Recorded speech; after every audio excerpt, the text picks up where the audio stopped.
on now. Very warm morning to one and all present here. This is Abhilasha Nahata from Layal Public School and I am your social science teacher. So kids, today we all are going to continue our chapter number 8 from your history textbook. The name of the chapter is Women, Caste and Reform. In our previous chapter, we talked about how the lives of widows got changed in the earlier 19th century. What was the role of Raja Ram Mohan Roy, how he anticipated and how he vehemently opposed the evil practices and superstitions that had trapped the Hindu society, how he talked about all these things and how he reinterpreted the ancient Indian texts to let the society comprehend why all these things are, why sati pratha is like evil practice he used in ancient Indian text. Now just look at this paragraph. For instance, one of the most famous reformers, Ishwar Chandra Vidyasagar. Now, Ishwar Chandra Vidyasagar, he was the second reformer from Bengal. We talk about him now. Ishwar Chandra Vidyasagar used the ancient text to suggest that widows could remarry.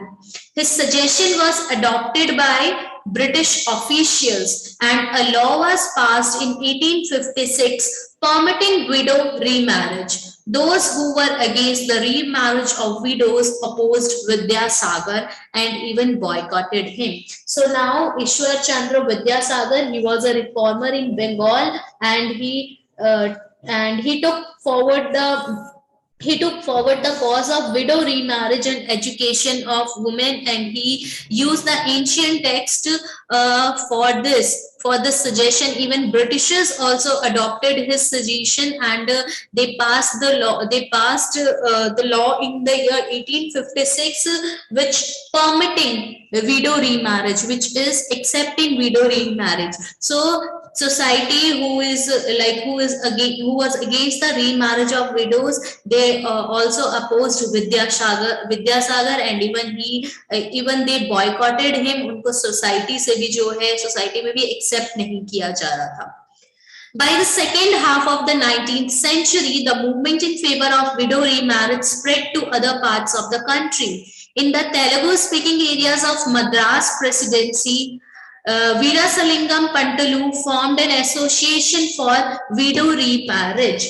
Now, widow remarriage. Now, Telugu speaking areas में भी जो है Madras presidency हो गया या फिर आप बोल सकते हो इंडिया के आप दूसरे पार्ट्स में भी विडो रीमैरिज को जो है फेवर करने लग गए थे, वो स्प्रेड होने लग गया था धीरे धीरे. अब मद्रास प्रेसिडेंसी में जो कांडुकुरी वीरेसलिंगम पंटुलु थे ना, जो उन्होंने एक विडो रीमैरिज एसोसिएशन उन्होंने फॉर्म की थी. Okay, he opened the first girls school. उन्होंने फर्स्ट गर्ल्स स्कूल भी ओपन की थी. He also formed an association for window remarriage and female education. और इन्होंने 1878 में एक सोसाइटी लॉन्च की थी फॉर सोशल रिफॉर्म्स. जो भी सोशल रिफॉर्म्स हैं, ये जितने भी एविल्स वगैरह हैं, स्पेशली उन्होंने फीमेल एजुकेशन और फीमेल विडो रीमैरिज के लिए काफी वर्क किया था. Around the same time, young intellectuals and reformers in Bombay pledged themselves to working for the same cause. In the north, Swami Dayanand Saraswati, who founded the Reform Association called Arya Samaj, also supported widow remarriage. Swami Dayanand Saraswati, this is the picture of Swami Dayanand Saraswati. He founded Arya Samaj in 1875 and it is an organization that attempted to reform Hinduism. Hinduism को reform करने के लिए एक organization थी. He raised his voice in favor of widow remarriage and education for girls, and according to him, giving equal status to men and women is essentially he believed that कि men और women जो है society में उनको equal status देना चाहिए। उन्होंने child marriage के अगेंस्ट में बोला था एंड डिस्क्राइब किया था the Hindu race as the children of children. The Arya Samaj opened schools for girls in Punjab. Even उन्होंने चाइल्ड मैरिज के अगेंस्ट में बोला और उन्होंने बोला कि ये जो गर्ल्स के लिए उन्होंने पंजाब में स्कूल ओपन की थी और इन्होंने आर्य समाज को फाउंड किया था, जो एक ऑर्गेनाइजेशन है जो हिंदुइज्म को क्या कर रही थी, रिफॉर्म करने की एक कोशिश थी। Okay, so yet the numbers of widows who actually remarried remained low. Those who married were not easily accepted in society and conservative groups continued to oppose the new law. Now so many, obviously the number of widows जिन्होंने remarriage की वो बहुत कम थे, पर जिसने भी ये step लिया, जिसने भी ये फिर से जो है शादी की, उनको इजीली जो है सोसाइटी में एक्सेप्ट नहीं किया जाता था। जो भी कंजर्वेटिव ग्रुप्स थे, कंजर्वेटिज्म क्या होते हैं, जो ऐसे होते हैं ना, जो इजीली चेंज, ट्रेडिशनलिस्ट होते हैं, जो इजीली चेंजेस एक्सेप्ट नहीं करते हैं, जो ट्रेडिशनल वैल्यूज को होल्ड करके रखते हैं, जो चेंजेस के खिलाफ होते हैं, उनको हम कंजर्वेटिव बोलते हैं। तो जितने भी कंजर्वेटिव ग्रुप्स थे वो इन न्यू लॉज को क्या कर रहे थे, अपोज कर रहे थे। So this is the picture of Ishwar Chandra Vidyasagar. Okay, now girls began going to school. Many of the reformers felt that education for girls was necessary in order to improve the condition of women.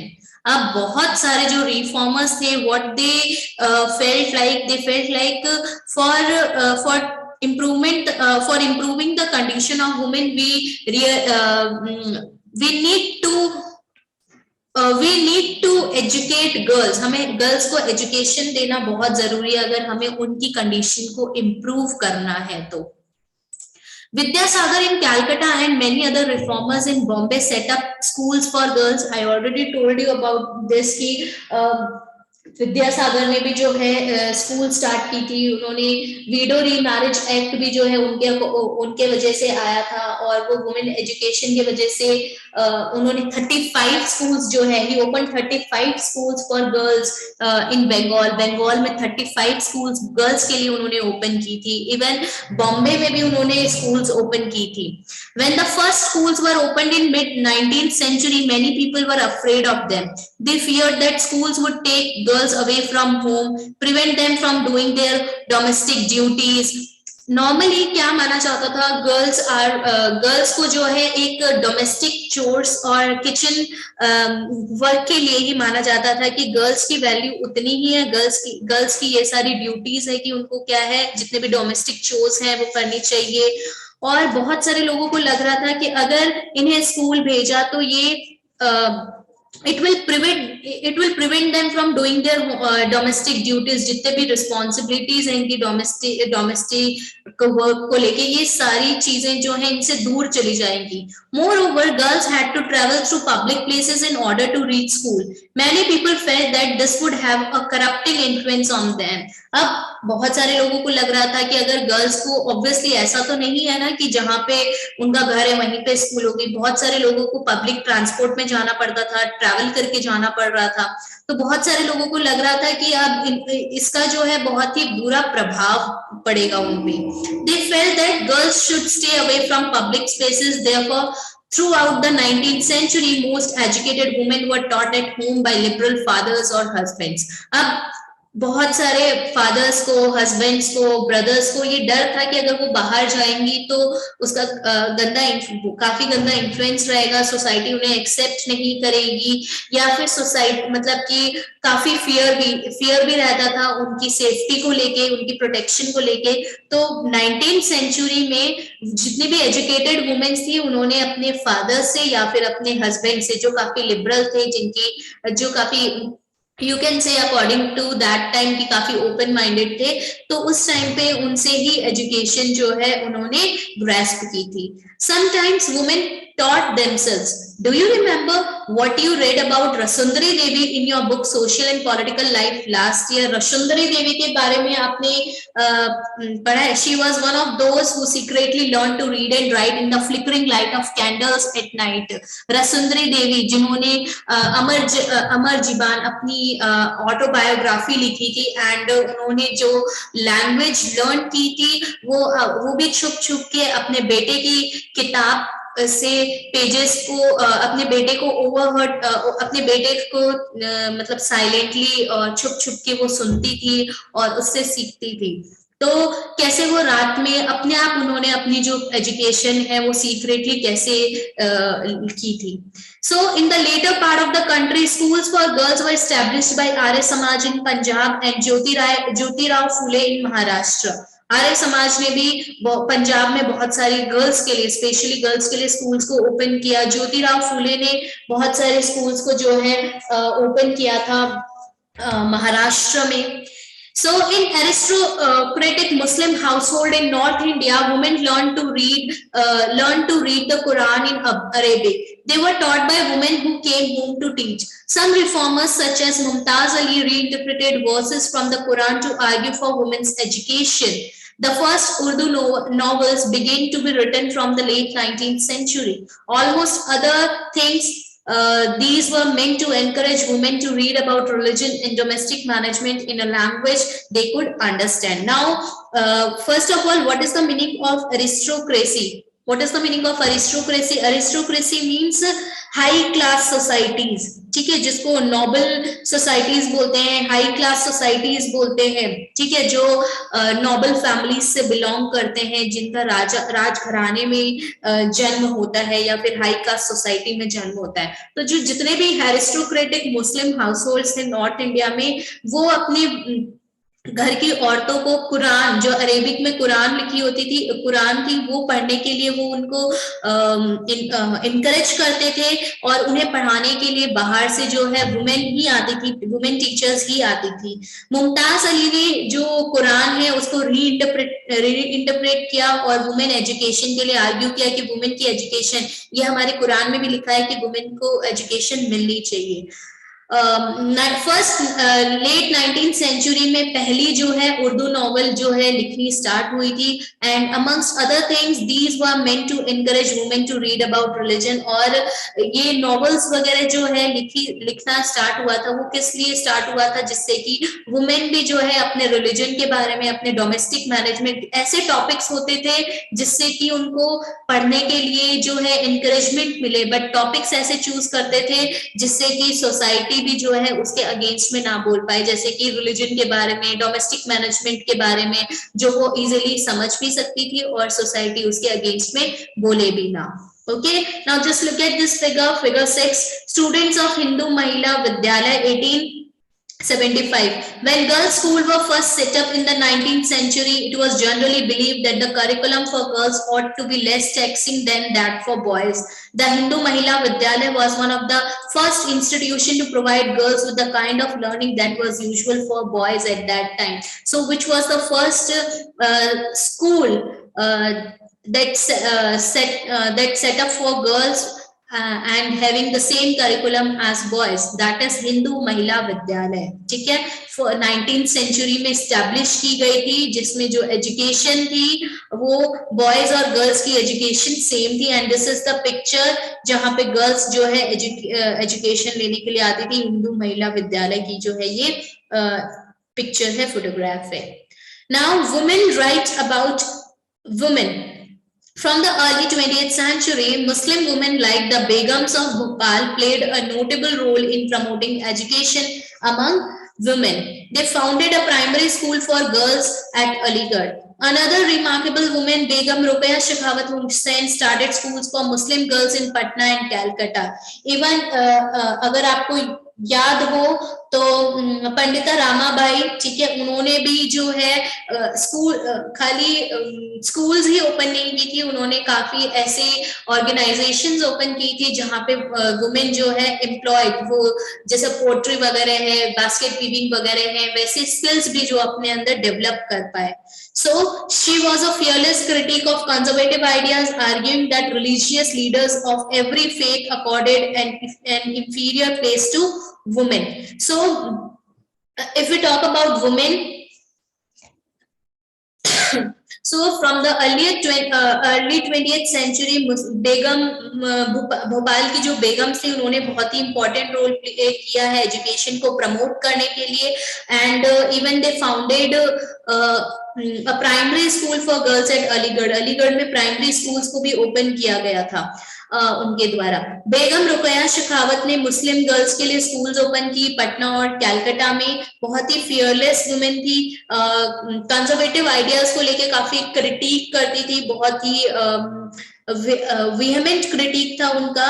Religious leaders से काफी argue करते थे वो, कि जो मानते थे कि जो वुमेन की कंडीशन है या जो वुमेन की प्लेस है वो इंफीरियर है, तो उनसे भी उन्होंने काफी आर्ग्यू किया है. By the 1880s, Indian women began to enter universities. Some of them trained to be doctors, some became teachers. Many women began to write and publish their critical views on the place of women in society. Tarabai Shinde, a woman educated at home at Pune, published a book, Stripura Shrutulna, a comparison between women and men. Stri Purush Tulna, स्त्री पुरुष तुलना उन्होंने लिखी है, which means a comparison between main and women. किसने लिखी है? ताराबाई शिंदे ने. एंड उसमें वो जो भी सोशल डिफरेंसेस थे मेन और वुमेन के बीच में, उसको क्रिटिसाइज करते हुए उन्होंने ये बुक लिखी है. Pandita Ramabai, a great scholar of Sanskrit, felt that Hinduism was oppressive towards women and wrote a book about miserable lives of upper caste Hindu women. She founded a widow's home at Pune to provide shelter to widows who had been treated badly by their husbands, relatives. Here, women were trained so that they could support themselves economically. Pandita Ramabai, उनको Pandita term दिया गया था क्योंकि उस time पे जो वो संस्कृत की बहुत बड़ी स्कॉलर रही हैं, इसलिए उनको पंडिता टर्म दिया गया है. और इन्होंने वुमेन के जो भी हिंदुइज्म में स्पेशली जो अपर कास्ट हिंदू वुमेन होती थी, उनकी जो लाइव्स होती थी, उनकी मिसरेबल लाइव्स के बारे में उन्होंने लिखा है. उन्होंने विडो होम जो है एस्टेब्लिश किया था पूना में, जिससे कि विडोज को एक शेल्टर मिल सके और जितने भी जो अपने हस्बैंड या रिलेटिव्स उनको बहुत बुरी तरीके से ट्रीट करते थे, तो उसके अगेंस्ट में भी उन्होंने एक शेल्टर उनका एक शेल्टर बनाया गया था कि अगर कोई आपको अपने घर पे नहीं रहना है, कि बहुत बुरी तरीके से आपके साथ ट्रीट किया जाता है, तो वो वहां आके रह सकते थे. सो और उनको ऐसा ट्रेन किया जाता था. आपको मैंने बताया था ना कि उन्होंने पोट्री और ऐसे अलग अलग बास्केट वीविंग और ऐसे बहुत सारे स्किल्स थे जो उन्हें सिखाए जाते थे, उनकी स्किल डेवलपमेंट की जाती थी उस ऑर्गेनाइजेशन के थ्रू, उस विडो होम के through. Needless to say, all this more than alarmed the Orthodox. For instance, many Hindu nationalists felt that Hindu women were adopting Western ways and that this would corrupt Hindu culture and erode family values. Orthodox Muslims were also worried about the impact of these changes. Now, obviously, जो भी Orthodox people थे, what they felt कि जितने भी ये specially जो Hindu nationalist और जो ऑर्थोडॉक्स हिंदू नेशनलिस्ट थे, वो सोच रहे थे कि वेस्टर्नाइजेशन जो है वो हिंदू वुमेन उन्हें अडॉप्ट कर रही है और ये हम इससे हमारा जो हिंदू कल्चर है, हमारी जो फैमिली वैल्यूज है वो इरोड हो जाएगी, वो डिमोलिश हो जाएगी. इवन मुस्लिम ऑर्थोडॉक्स मुस्लिम फैमिलीज भी जो है इन चेंजेस से काफी ज्यादा जो थे वो चिंतित थे और बहुत ज्यादा इनके इम्पैक्ट से वरिड थे. As you can see, by the end of the 19th century, women themselves were actively working for reform. They wrote books, edited magazines, founded schools and training centers, and set up women's associations from the early 20th century. They formed political pressure groups to push through laws for female suffrage. Female suffrage means right to vote for females, and better health care and education for women. Some of them joined various kinds of nationalist and socialist movements from the 1920s. So by the end of the 19th century, a woman जो है खुद भी actively ऐसे reform movements में जो है participate करती थी, books लिखती थी, magazines को edit करती थी, schools को found करती थी, training centers बनवाती थी, even बहुत सारे associations बनवाने लग गई थी, बहुत सारे ऐसे political pressure groups थे जो laws के through women के राइट्स के लिए जो है उन्होंने वर्क किया, उनके बेटर हेल्थ केयर के लिए, उनके एजुकेशन के लिए जो है जिन्होंने पॉलिटिकल प्रेशर ग्रुप्स बनाए जो इनके बात करे, ऐसे सोशल मूवमेंट्स बहुत सारे 1920s के टाइम पे हमें देखने को मिलता है. In the 20th century, leaders such as Jawaharlal Nehru and Subhash Chandra Bose lent their support to demands for greater equality and freedom for women. अब इन्होंने वुमेन के इक्वालिटी और फ्रीडम के लिए बात की. जवाहरलाल नेहरू और सुभाष चंद्र बोस ने. Nationalist leaders promised that there would be full suffrage for all men and women after independence. So as you all know कि only this law, universal adult suffrage, only except this law, all the laws were debated and deliberated at the time of making of constitution. But ये जो law था, universal adult suffrage, everybody was quite clear, pretty sure कि हमें ये जो है right हमें रखना ही है, men और women को जो voting rights देने हैं. तो जब नेशनल स्ट्रगल चल रहा था उस टाइम पे भी, इंडिपेंडेंस के लिए जब नेशनल स्ट्रगल चल रहा था उस टाइम पे भी बहुत सारे लीडर्स ने जो है प्रॉमिस किया था कि मेन एंड वुमेन को जो है फुल सफरेज मिलेगी, पूरा राइट मिलेगा, right to vote. However till then they asked women to concentrate on the anti British struggles. और उस टाइम तक उन्होंने कहा कि आप एंटी ब्रिटिश स्ट्रगल्स, मतलब कि ब्रिटिश के खिलाफ जो ये संघर्ष चल रहा था इंडिपेंडेंस को लेके, कि इनके अगेंस्ट में आप हमारे साथ रहिए. और बहुत सारी वुमेन ने बहुत ऐसे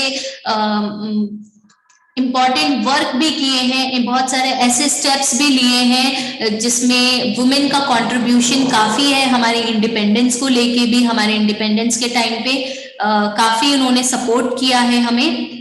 इवन नेशनलिस्ट लीडर्स को काफी सपोर्ट रहा है, काफी इंडियन नेशनलिस्ट लीडर्स भी रही हैं जिनका कंट्रीब्यूशन हम बोल सकते हैं कि काफी अच्छा रहा है.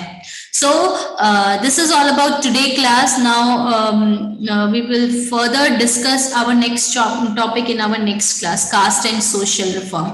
Okay, so this is all about today. Thank you so much for joining the class, everyone.